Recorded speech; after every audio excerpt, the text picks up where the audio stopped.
Olá! Será que 2018 vai entrar para a história da humanidade como o ano da descoberta de outros mundos habitados além da Terra? O anúncio da existência de 7 planetas semelhantes à Terra e potencialmente habitáveis despertou uma corrida entre os astrônomos de todo o mundo. A ansiedade entre os cientistas cresce ainda mais com a entrada em operação em 2018 do novo supertelescópio James Webb, que será capaz de levar o olho humano a distâncias nunca antes imaginadas. Enquanto isso, os cientistas intensificam os planos para a instalação de uma colônia humana em Marte. Já planejam até a instalação de uma atmosfera artificial semelhante à existente na Terra para proteger os futuros moradores das radiações e dos ventos solares. Essa edição do Matéria de Cap está começando, fique com a gente.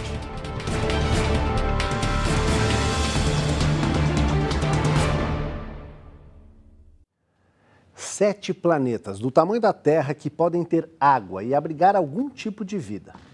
Não é todo dia que os cientistas podem anunciar uma descoberta como essa.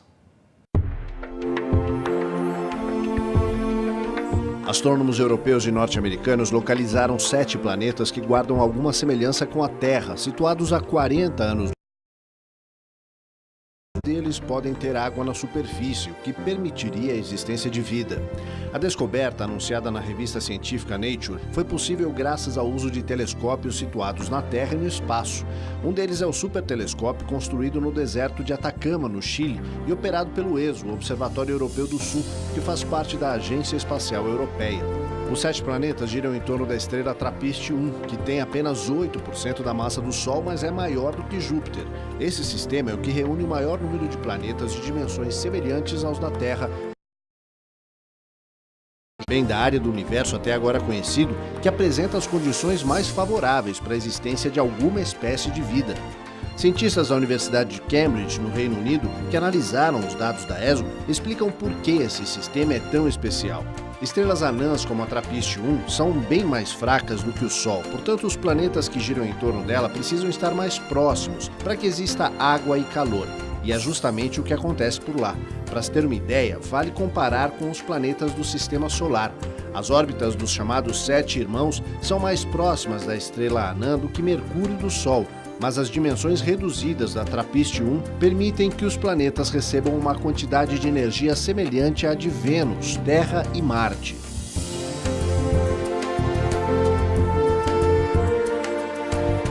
O que esses planetas do sistema chamado TRAPPIST-1 têm de especial? A principal característica deles, primeiro, é que são muitos planetas, e todos planetas mais ou menos do tamanho da Terra, e vários deles na chamada zona habitável, naquela região em que água líquida na superfície seria possível. E isso é tido como pelos cientistas como condição essencial para a existência de vida. Então esse é o primeiro atrativo, mas o maior atrativo é que esses planetas estão a uma distância do nosso sistema solar e a um alinhamento que vai permitir que a gente estude a atmosfera desses mundos muito proximamente. Na verdade, já existem até algumas observações iniciais feitas com o telescópio espacial Hubble, que já está operando faz muitos anos, que permitem que a gente saiba já alguma coisa da atmosfera desses planetas, principalmente dos 2 planetas mais internos. A gente sabe, por exemplo, que eles não têm uma atmosfera como a dos gigantes gasosos. Eles são mesmo planetas rochosos, parecidos com a Terra do ponto de vista da composição. E nos próximos anos a gente deve avançar ainda mais nesse conhecimento. Então, digamos, esse sistema é a primeira porta de entrada que nós temos para saber mais sobre os planetas que existem fora do sistema solar, do que simplesmente saber a massa ou o volume que eles têm ou a órbita que eles estão. A gente vai poder realmente estudar esses ambientes e descobrir se de fato eles são propícios à vida, como nós desconfiamos que muitos planetas fora do sistema solar devam ser. Encontrar um novo planeta bem parecido com a Terra não é uma questão de se, mas uma questão de quando. Essa afirmação é de quem acompanha o assunto de perto. I'm excited to announce today that Dr. Michael Gion and his team Na opinião do astrofísico Thomas Zurbuchen, diretor de ciência da NASA, a descoberta do sistema composto por 7 planetas em órbita da estrela TRAPPIST-1 significa uma peça importante no quebra-cabeça que desafia a ciência, representado pela existência ou não de ambientes habitáveis no universo. O cientista observa que uma resposta à pergunta "estamos sozinhos no universo ou não?" é uma prioridade, e quando se descobrem 7 planetas de uma só vez numa zona habitável, trata-se de um grande passo. Ainda segundo Zurbuchen, com tantos exoplanetas encontrados nos últimos anos, é apenas uma questão de tempo até se localizar um irmão gêmeo da Terra. Atualmente, a NASA contabiliza cerca de 3.400 planetas, situados fora do Sistema Solar, os chamados exoplanetas.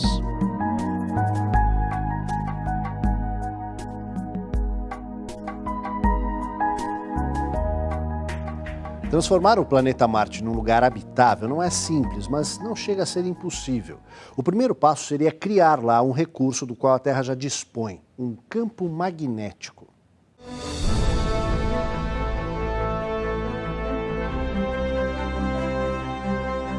Cientistas da NASA explicam que, a exemplo do campo magnético que protege a Terra, Marte também teria de contar com um escudo protetor contra o impacto da radiação e dos ventos solares. Pesquisadores da Divisão de Ciência Planetária da NASA, PSD, na sigla em inglês, acreditam que é possível gerar um campo semelhante ao redor do planeta vermelho. Pelo fato de não contar com essa proteção, Marte fica exposto a extremos, podendo variar de 20 graus Celsius durante o dia a 80 graus negativos à noite. No passado, Marte já foi bem diferente do que é hoje.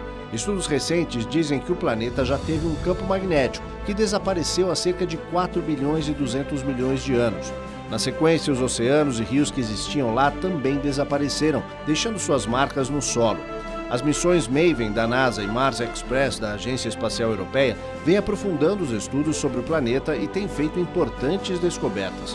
O cientista Jim Green, da Divisão de Ciência Planetária da NASA, acredita que é possível instalar um poderoso campo magnético por meio de satélites, que dariam uma cobertura artificial bastante eficiente, além de garantir um aumento nas temperaturas em torno de 4 graus.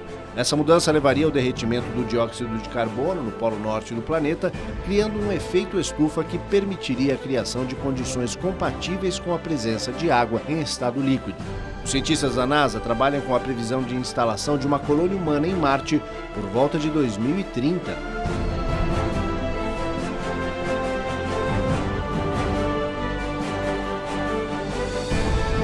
A viagem a Marte é um objetivo concreto das agências espaciais. Elas estão trabalhando nessa direção. As tecnologias, em princípio, existem. O problema é o custo, né? Quer dizer, o custo que exige para você empreender uma missão dessas. Como as agências estão trabalhando isso no momento? É assim, tentando avançar passo a passo. Por isso esse plano distante que, vamos combinar, o Trump assinou agora, mas que já era declarado pelo Obama, né? A meta da década de 2030 como a década que vamos a Marte, ela já estava sendo anunciada antes, e essa assinatura do Trump foi mais de continuidade do que já estava sendo feito. Agora, é muito evidente que antes de ir a Marte, nós vamos voltar à Lua. Inclusive, as agências espaciais estão desenvolvendo agora um projeto para o que seria o projeto substituto da Estação Espacial Internacional, que tem o seu funcionamento previsto até 2024 no momento, talvez estendam ainda mais um pouco, talvez até 2028, mas é fato que as agências espaciais em cooperação internacional vão precisar de um outro grande projeto depois desse. E o que está sendo discutido é exatamente construir uma estação um pouco menor que essa que nós temos em órbita da Terra, mas na órbita da Lua. E usar, de repente, essa nova estação como uma plataforma para você fazer a viagem a Marte. É muito mais desafiador você ir a Marte do que ir à Lua, porque Marte está muito mais longe. Então você precisa de uma nave muito maior, você precisa de mais espaço para os astronautas viverem nos meses que vai levar até chegar lá. E depois você tem que esperar os planetas se alinharem no Sistema Solar para fazer a volta. Então, uma missão de ida e volta levaria mais de 2 anos. Com esse tempo de viagem, você não pode pôr os caras numa cápsula que eles não vão aguentar. E não tem nem como pôr a comida e o ar que eles vão precisar numa cápsula desse tamanho. Então você precisa de uma espaçonave maior. Quando você precisa de uma espaçonave maior, a energia que você precisa para mandar até lá também cresce. Então tudo isso, o aumento de escala torna uma viagem a Marte muito mais complexa do que uma viagem à Lua, que você põe os caras na cápsula, em 3 dias e meio eles chegam lá, mais 3 dias e meio para voltar, tranquilo. Então, esses desafios vão exigir que a gente construa espaçonaves maiores. E isso só vai se tornar economicamente viável se o custo de acesso ao espaço cair. Como está caindo. A gente vê aí projetos de empresas americanas em que o foguete sobe, leva o satélite ao espaço, pousa de novo para ser reutilizado. Esse é um primeiro passo muito importante para esse barateamento que vai permitir a viagem a Marte. Mas eu tenho convicção de que se houver vontade política, se houver, como já estavam dizendo antes na NASA, firmeza de propósito, né, que não chegue cada presidente e troque o objetivo e aí nada se realiza, se houver essa firmeza de propósito, a humanidade pode muito bem chegar a Marte na década de 2030. Uma viagem até Marte levaria pelo menos 9 meses. Mas como seria a jornada de ida e volta até o planeta vermelho? Cientistas do Imperial College de Londres já estão planejando como será a viagem de uma missão tripulada a Marte.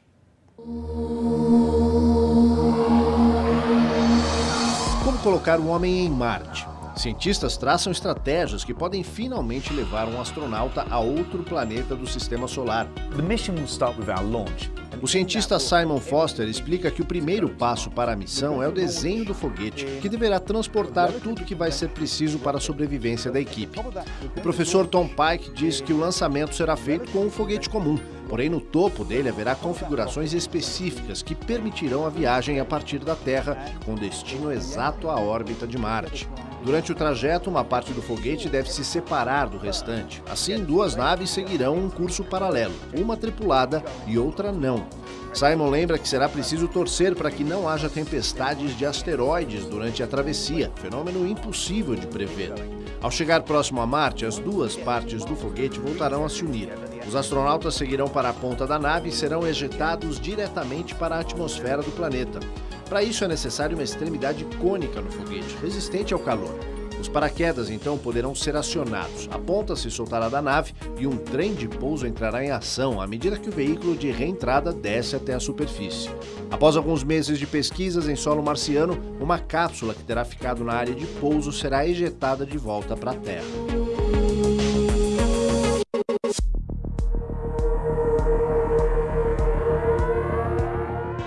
Se você sonha em ir à Lua, prepare-se. Pela primeira vez na história, uma empresa dos Estados Unidos vai enviar uma missão que levará turistas até lá.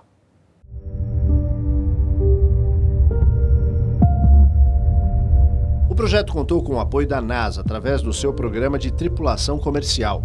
A espaçonave Dragon 2 foi financiada com verbas do governo norte-americano e da Agência Espacial daquele país, com o objetivo de estimular a construção de veículos tripulados.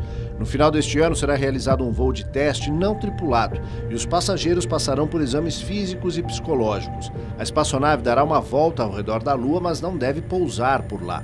Os Estados Unidos não enviam astronautas à Lua desde 1972.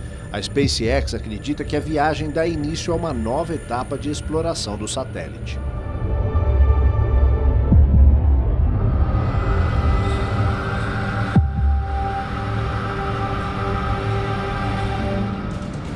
Em instantes, manobra no espaço evita a colisão de nave com Lua de Marte. E mais, cientistas apostam. Dentro de pouco tempo, milhares de pessoas estarão morando no espaço. A gente volta já.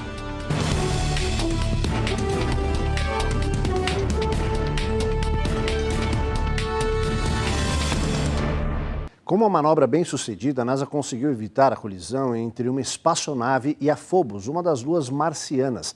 A sonda, denominada MAVEN, estuda a atmosfera superior de Marte e está no planeta há 2 anos.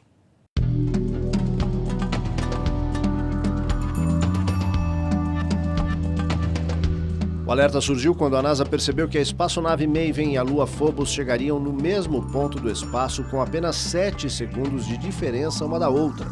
Uma vez que a Phobos tem 30 quilômetros de largura, na certa haveria colisão.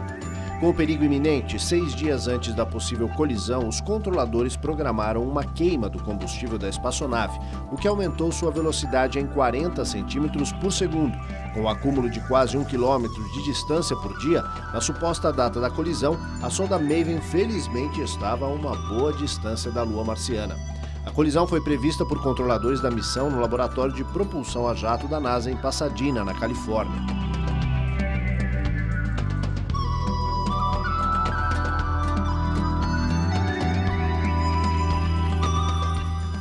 Poucas naves investigaram por tanto tempo os anéis de Saturno e de maneira tão ampla como a missão Cassini, operação conjunta entre a NASA e a Agência Espacial Europeia, a ESA. Agora que está se aproximando do final da missão, os cientistas fazem um balanço do que essa nave conseguiu.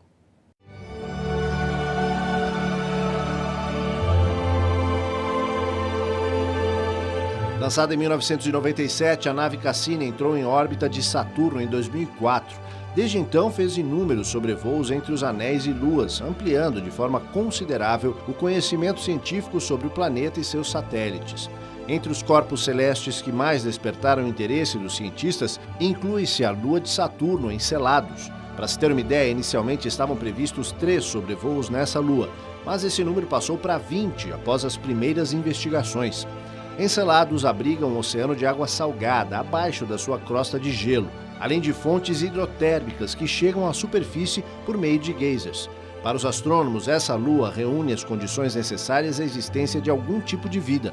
Estudo publicado pela revista Nature Astronomy, com base em dados colhidos por essa missão, indicam que o polo sul de Enceladus é mais quente do que se imaginava e esse calor existe logo abaixo da superfície. Nos próximos meses, a nave Cassini continuará investigando Saturno e suas luas, antes do mergulho final na superfície do planeta, previsto para setembro deste ano.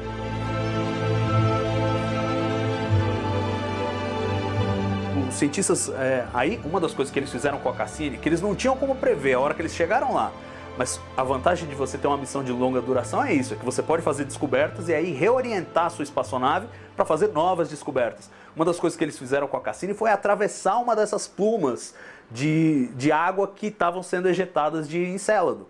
E ao atravessar essa pluma, eles puderam detectar compostos orgânicos e certas condições da pluma que indicam que há atividade geotérmica embaixo do oceano. Quer dizer, você tem o oceano e você tem rocha, e com atividade geotérmica. Na Terra, acredita-se que foi aí que surgiu a vida.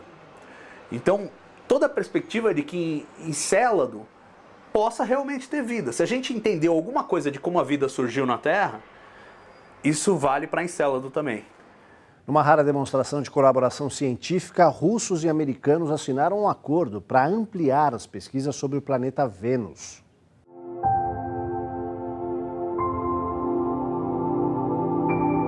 Por se tratar de nosso vizinho mais próximo no sistema solar, além de guardar algumas semelhanças com a Terra, Vênus sempre despertou enorme interesse dos cientistas.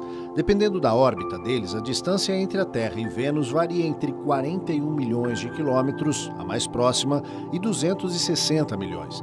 Para se ter uma ideia, a distância entre a Terra e Marte é de 56 milhões de quilômetros, a mais próxima, e a mais distante, 360 milhões.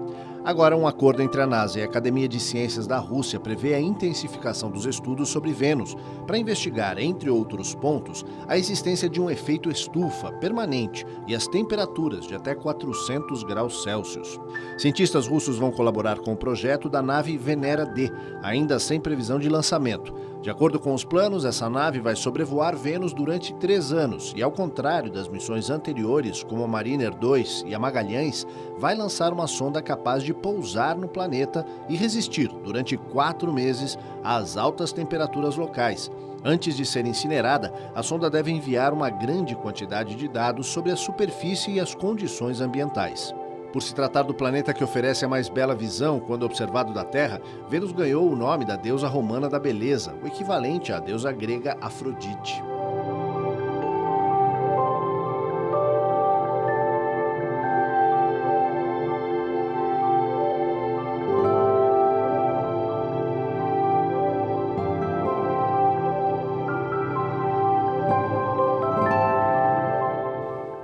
Se as coisas aqui na Terra não andam muito bem, ainda mais com certas figuras como Donald Trump ameaçando tornar a vida impossível por aqui, que tal mudar para o espaço extraterrestre? Bem, pode não se tratar de um projeto para hoje, mas tem gente acreditando que não vai demorar muito.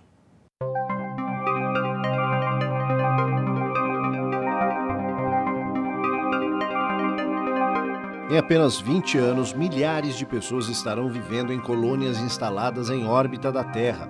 Pelo menos essa é a previsão de especialistas da Sociedade Interplanetária Britânica, BIS, na sigla em inglês.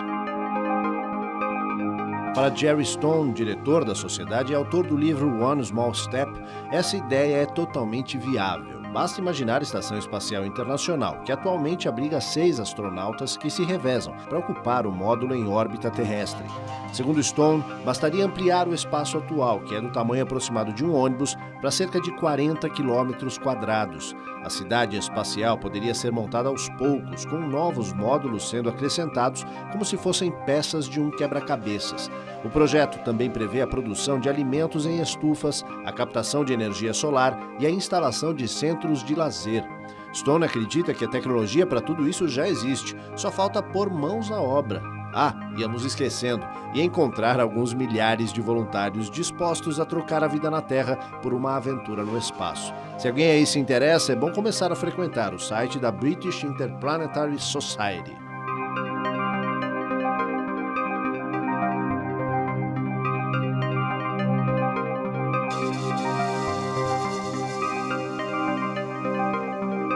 Os astronautas que passam meses na estação espacial, eles voltam com uma espécie de osteoporose precoce, em que a densidade óssea diminui muito por causa da ausência da sensação de peso.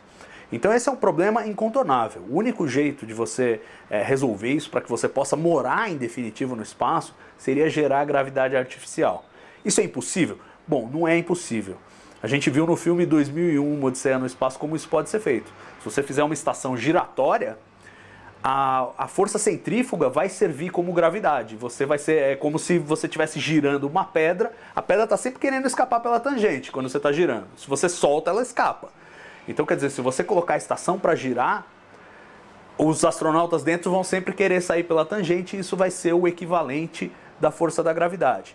É possível fazer isso, só que é muito complexo. Você construir uma estrutura que aguente a todo o estresse de estar o tempo todo girando e tal. Não é nem um problema de energia. Você põe para girar, ela vai girar para sempre, lei da inércia. Mas a estrutura da estação sofre muito e você tem que fazer uma coisa grande o suficiente, porque se for muito pequenininha vai ficar todo mundo muito tonto, na verdade, de girar o tempo inteiro. Então ela tem que ser grande e isso é muito caro no momento. De novo, passa pela questão de baratear o acesso ao espaço. Se a gente baratear o acesso ao espaço e ficar mais barato colocar coisas em órbita, aí sim, aí nós podemos construir uma estação com 100 lançamentos e ela pode ter um tamanho que permita esse tipo de coisa e eventualmente viabilize a colonização do espaço mesmo, né? E não de corpos celestes no espaço. Daqui a pouco, você faz ideia do que estava acontecendo no planeta há cerca de 700 milhões de anos? E mais, lá do alto, milhares de satélites registram tudo o que se passa aqui na Terra, de navios em trânsito a plantações e colheitas. Não sai daí.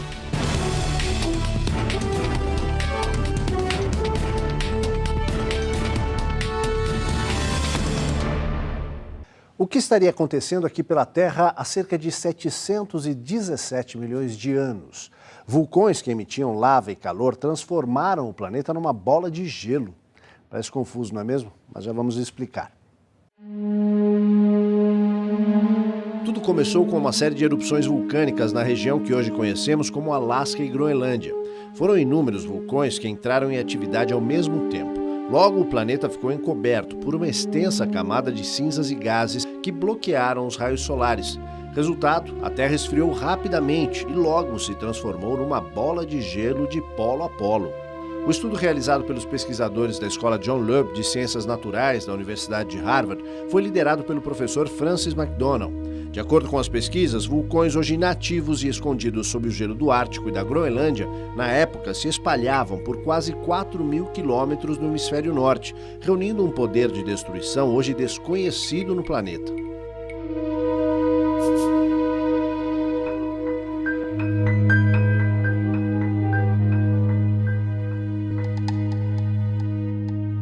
Quantos navios estão atravessando neste momento o Golfo Pérsico, transportando petróleo? E o Canal do Panamá? Qual é a localização dos principais depósitos de combustíveis das grandes potências? Lá do alto, milhares de satélites estão registrando tudo isso e muito mais.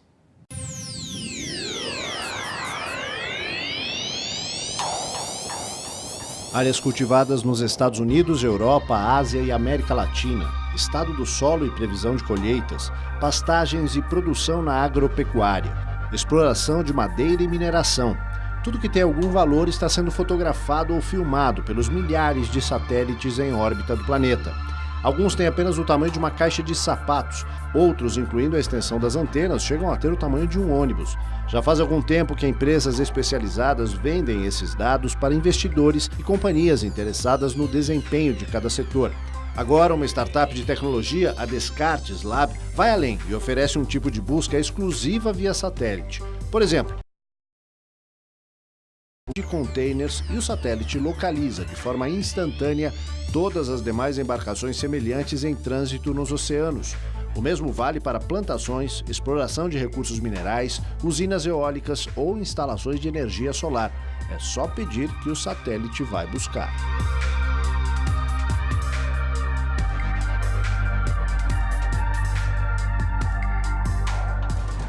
Cientistas da Universidade de Harvard acreditam que sinais de rádio captados por telescópios terrestres podem ter sido enviados pela energia.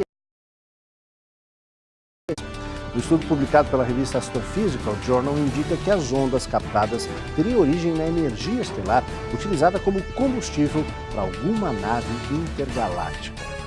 Os pesquisadores não conseguiram determinar de onde vêm as emissões, mas assinalam que elas não parecem ter origem na Terra.